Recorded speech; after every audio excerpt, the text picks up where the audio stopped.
Hi, everybody. Welcome to another episode of Zity Radar. My name is Romualdus. I'm a co-founder and product owner of several startups, curious on how technology will shape our near future. Zity Radar is a bi-weekly series of online events with the purpose to share best practice on how startups can master their growth in a smart and effective way. This time on the episode is influencer marketing. We have Dovilė from Health, the skyrocketing Lithuanian startup which builds top health and wellness mobile applications. In half an hour Blitz interview, we'll cover Keynote, the power of influencer marketing for startups growth. Then we will move to Q&A. So please, you can leave your comments right now in comment section. You can do it later on during conversation or in the end. We'll come back to that. And finally, networking in Discord. I would encourage you to visit Zity Radar community on Discord after the meeting. There you'll be able to meet influencer marketing specialists, startup founders, other interesting community members. Communicate, share questions, insights, and find your answers. Coming back to Keynote, so Dovilė will briefly cover the influencer marketing insights you need to know before building your own strategy. Whether to start with influencer marketing at all, platforms versus budgets, key points you need to know to consider beforehand, types of partnerships, and of course, ways to track your return on interest. So without further ado, please help me welcoming Dovilė, Head of Influencer Marketing in Health. Dovilė, nice to have you here. Hi. Sure. Really nice to be here. Sure. So I've noticed that even though Health has users all around the globe, but there are no users in Turkmenistan, North Korea, and Dovilė. When do you plan entering those super interesting markets? Yeah, so we are already considering it. No, I'm just joking. Yeah, that's the countries that we are not in, not only with influencers, but all the channels. But yeah, maybe one day, nobody knows. Yeah, okay. So let us know when you will enter those countries, especially Dovilė with 10,000 population. Okay, so we are really keen to know what you have prepared for us today, and please share knowledge and your keynote. Floor is yours. Okay, thank you. So I will just give me a sec, and I will share the screen with everyone. Tell me if you see the screen. No, you don't, or you're not telling me, Romualdus. Okay. Cool. So about influencer marketing. So actually, it's the first time I agreed to talk about influencer marketing publicly. Every day talking about it at work, but it's mainly because there is not a lot of professionals talking about it. There are a lot of influencers, let's say influencers for influencers, who are telling how to do how influencers should influence the audience. But there is still lack of people who would talk about how for brands to work in influencer marketing. And most of the people in the industry who are talking about it are the owners of the tools or owners of the agencies. So they still have some, secret why they are doing this, and I decided to start talking about it, and maybe someone will find the insights that could help for your startup. So I'm Dovilė, I'm from Health. I'm not going to talk about Health today, but please do not leave. I hope it's going to be still useful. And most of the companies now are talking about influencer marketing, and I see a lot of companies there who are just doing it because it's, everyone is doing that. But I'm from the group of people who think that influencer marketing is still not for every product, and you should think whether you even need to start it. So there are few points I would suggest to do before even starting the influencer marketing strategies. So first of all, to think about your product, and not from the way whether it's influential, but or Instagram or beautiful enough for Instagram, but to think from the perspective whether your product would find the industry within influencer marketing that could cover it. For example, if I know there is a startup in Lithuania, I don't know the name, who are working with bicycle rent or something like sharing bicycle. So that's that's the product that could easily be on influencer marketing, because they could work with anyone who is traveling, with anyone who is loving the lifestyle, like active lifestyle. So always think whether your product will find the influencers to present it. Then of course, think about the budgets you already have. Maybe you have a product that do not need the budgets, but I will cover this a bit later. And of course, if you have huge budgets, then the model that you would use would be completely different. So maybe, so I will provide some of the models that you could use on how to decide on them regarding your budget. And finally, of course, the value. So it's basically what you actually need to think before you are creating the business, right? So it's the same for influencer marketing. So but the value here is, because usually we are thinking, about performance with influencers or even awareness with influencers, but the influencer marketing could bring way more.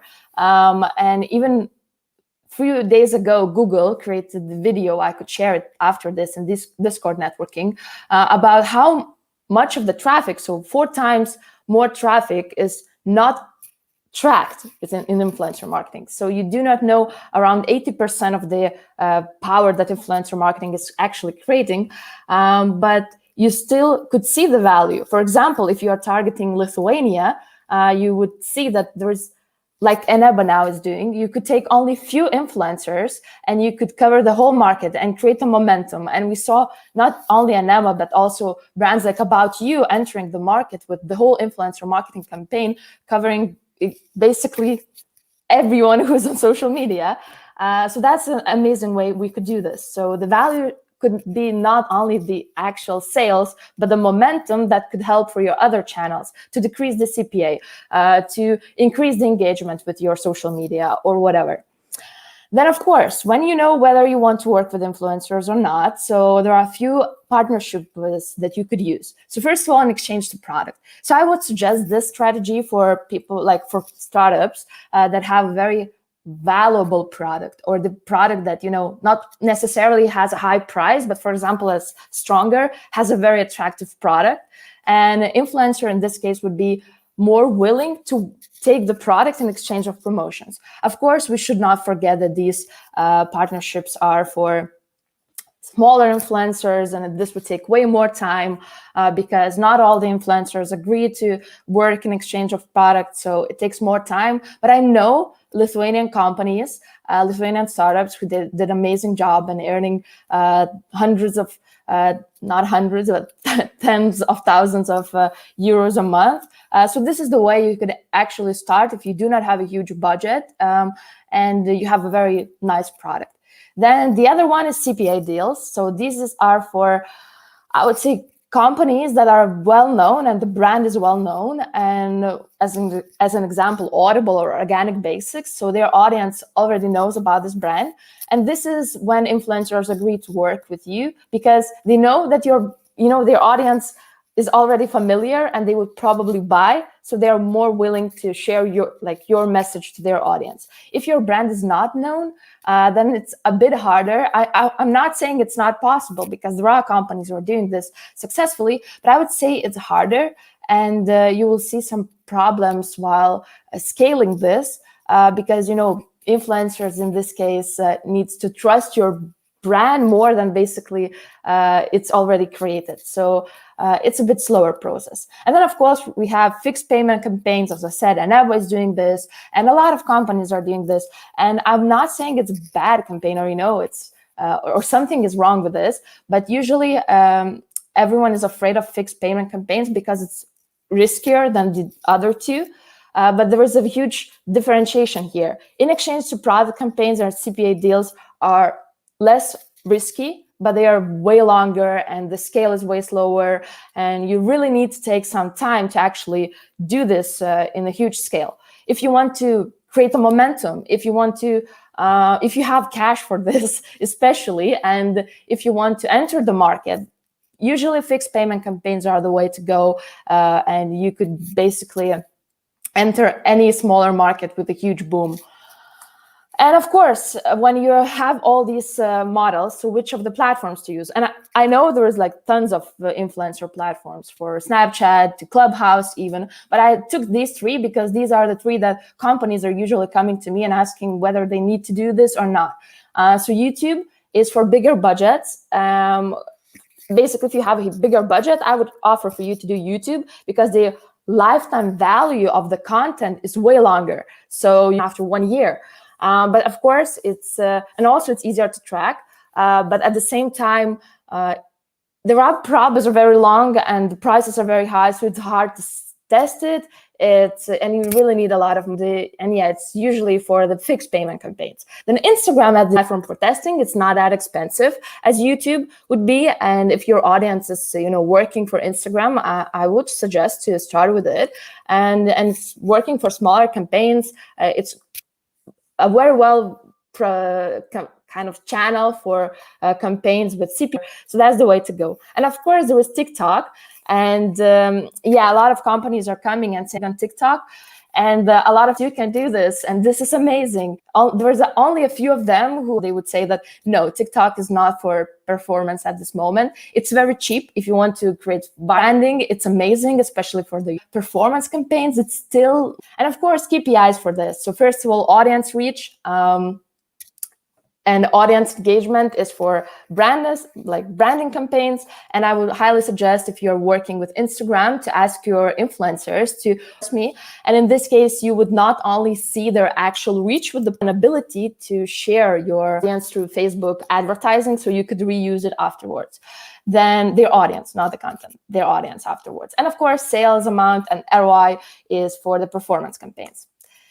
And to track these performance campaigns, there are a few models. So of course, UTMs, anything without them, but at a special deal, especially in Instagram and TikTok, where the audience is up, and on most of the cases, not necessarily using, and at the same time to use dedicated landings, because they increase your some time from your developers, but it's very valuable. And of course, social media metrics probably track it just of how. And at the same time, Hostinger is not sponsoring this campaign. Influencers, in dedicated landing, adjust it to your company. But I know these are just the basics for influencer marketing, because we do not have a lot of time.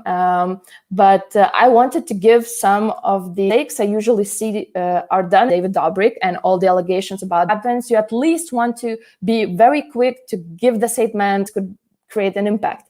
But from the performance point of view, it's because this way you will definitely see better performance. And I know it's scary. Take your brave. One of the examples, if you have fitness clothing, so the first thing you think you should do, sure, because everyone is doing it, present the week. And if you take the audience, also use your product, but affect your performance. Four times more traffic come to their channels. And we tried with several brands before countries, and you will see that drops for Facebook performance. So it's the way to do performance. At the same, I know that ambassadors marketing is not influencer marketing, but that's something in the same example, how to do ambassador campaign, thinking about Gymshark when they are thinking about ambassadors. But Dovilė is also an example that created a very simplistic platform. You just come, you put your handle of Instagram and stuff like that, and you become an ambassador, and their ads are with small influencers, their whole communication. So you want to join the community, Dovilė enormously. So I'm just going to the end and ready for your questions about influencer marketing before, and I still wanted to bring something to you. So I wrote these four to kind of join your. So these are not sponsoring this speech. Highly recommend. So go after that would help you to create affiliate or these. It's very easy. It's not expensive, so it's the best for startups, I would say. Then Heapsy is the tool where you could find tons of influencers, and the database size is kind of in the best rate. Then Influee is the tool that you could easily use for influencer content creation. And if you want to, for example, create it's very fast. It could take only 2 days. Ads campaign for that. And then the Vamp is for basically creating small campaigns. But I would say it's the most expensive tool from these four. So just keep this in mind. But their company is very open for everyone, and they are helping a lot, so this could be helpful. So that is it, shortly about influencer marketing. So yeah, follow, subscribe, notification bell, stuff like that. So I hope it was at least a bit helpful. And now if you have any questions, I'm extremely welcoming them. All right, thanks, Dovilė. That was question. Please share and drop the questions in the comment section. So we have one. At what stage the startup should consider? I would say most from the very beginning, especially brands that are highly or brands that are from industry of like fitness, because starting point for attention from the influencer marketing. But yeah, I would say it's not necessarily, you not necessarily need to be a huge brand to do it. You could, and they just grew with it. To this one as well, should company can it be the one and only marketing channel, or should it be like an additional one or the main one? Yeah, I know several brands, not a lot of them, who did everything only from Shark is one of them. Their main their main channel was influencer marketing channel. It could be kind of the channel next to your Facebook or campaigns, because it could really complement it. But yeah, I would not say it's the main channel. It could be, but scaling your product. I see that Dovilė loves you very much, and she states that publicly. Edwin has a question: USA versus Europe. Yeah, so main differences between USA and the European market. I would say the difference that I saw a lot is that in USA, when you're working with influencers, it's probably only for the performance, because it's very hard to create a momentum there. It's extremely expensive to create a momentum there, and you would not see this huge kind of impact for other channels. But in European markets, even in smaller ones, not even only in smaller ones, even in Spain, for example, you could actually, with influencers, see the influence on your other channels, for example, on Facebook, as I mentioned. So Europe is a bit better for this perspective, and also Europe is extremely cheaper than USA, because most of the brands are still in USA, and if you are available, like if you know the language of any of the countries that that's not English, it's going to be at least 5 times cheaper than USA. Okay, and that's a good point. So what about, let's say, national languages, as in Lithuania? What about these campaigns? Should it be, local Lithuanian? Should it be like in English, or Yeah, I would say in Lithuania, if you're doing a local campaign, just do it in local language. Just the performance would be, not even from the performance, but even from awareness campaigns, it's just going to be a higher reach and a higher influence from your campaign. But of course, when you're doing a campaign, for example, there are some cases when you're doing campaign in Mexico and you're thinking, okay, that's Spanish, audience, and everything's going to be for Mexico or whatever, for LATAM market. But then you will see that actually it's affecting USA as well, because in USA there is a lot of Spanish speakers. So when you are creating influencer marketing, it's extremely hard to create it only for one country. Okay, so we have more comments. Auguste Alge, thank you very much for your support to Dovilė. Also, Laura, what would be your tips for the B2B marketing influencer campaigns? That's a good point. I personally never worked with B2B marketing with influencers, but I saw some companies doing this very well. Especially, you need to think probably then not from the perspective that's very usual perspective, not Instagram, not YouTube, maybe YouTube. There are influencers in YouTube that are working for B2B marketing, like for B2B influencer marketing. But I would actually suggest to think about these not very usual platforms like LinkedIn. And yes, there is influencer marketing on LinkedIn, even Twitter, because these are the channels that could work for you. And yeah, then just treat it as kind of a bit differently than the campaign for the usual influencer marketing, but I would suggest just to find a consultant for that, because I'm never worked with B2B, and yeah, we probably could not share the insights from that. Okay, maybe you know some name for B2B with some successful case. It would be sponsoring some agencies. So no, I'm just joking. Oh, okay. I know that the companies like, for example, Tailify, they are working with B2B. So you could try to reach them out. But yeah, they are kind of expensive, but they are very cool with all the companies. All right. Okay, one more, Carolina, is influencer marketing worth a go for the B2B sector? So I suppose you answered that.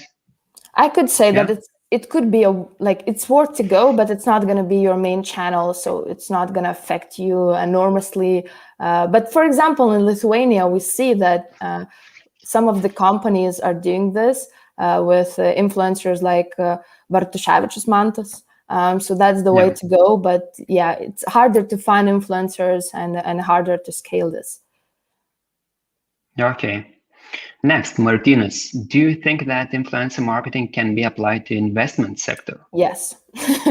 Yeah, actually, before Kilo Health, I was working in company that's related with investments, not maybe very usual investment type you're thinking, but yeah, connected to that. And I would say that's enormously well industry to work with influencers, because in investment, there are a huge amount of people who are not trusting their gut, and they are just trying to find someone who would suggest for them what to do.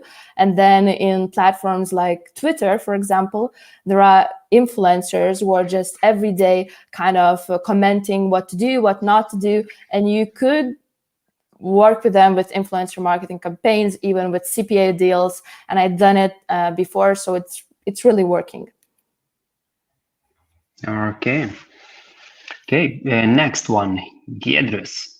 Hello, what tracked return on interest from influencer marketing you would call a good return on interest on YT and IG?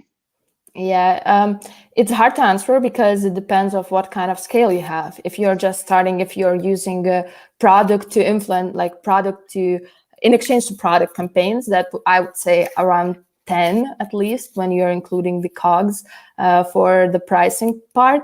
But if we are talking about the whole, like the actual performance, so yeah, there is in the industry, everyone is talking about this. When you invest $1 and you get 11, but it's very rare case. Yeah. Only the biggest companies are doing that. So the best, like the usual ROI is around 2 or a bit more than like 2. So expect something like this.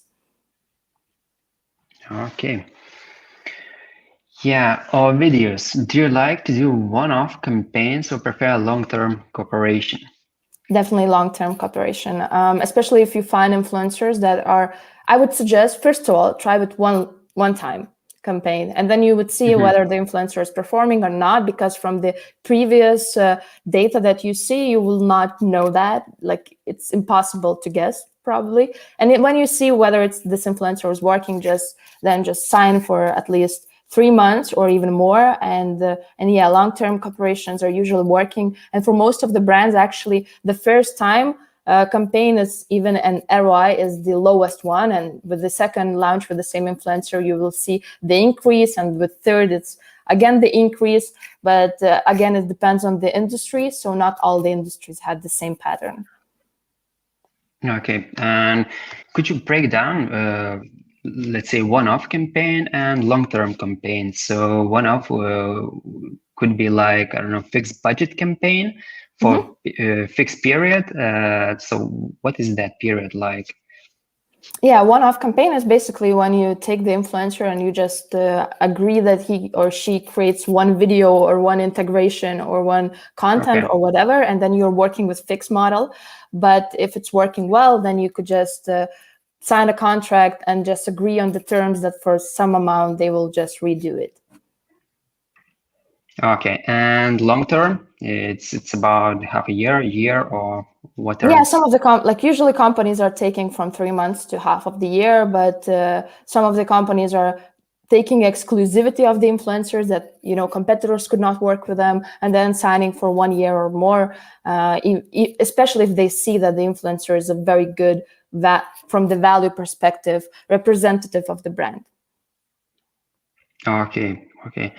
Thank you very much. And I see we are running out of time. So I suppose we can have one last question from Goda. Can barter exchange campaigns with the influencers work as effectively as paid campaigns? Yeah, it can, but the only problem is that it's more or less impossible to get big influencers with the in exchange to product campaigns. Okay. So you're most likely are going to work with smaller ones. So it just takes more time and longer, and you need like a longer process to scale it than with the paid campaigns. But it's a very successful model for most of the brands, so there is no problem with that. All right.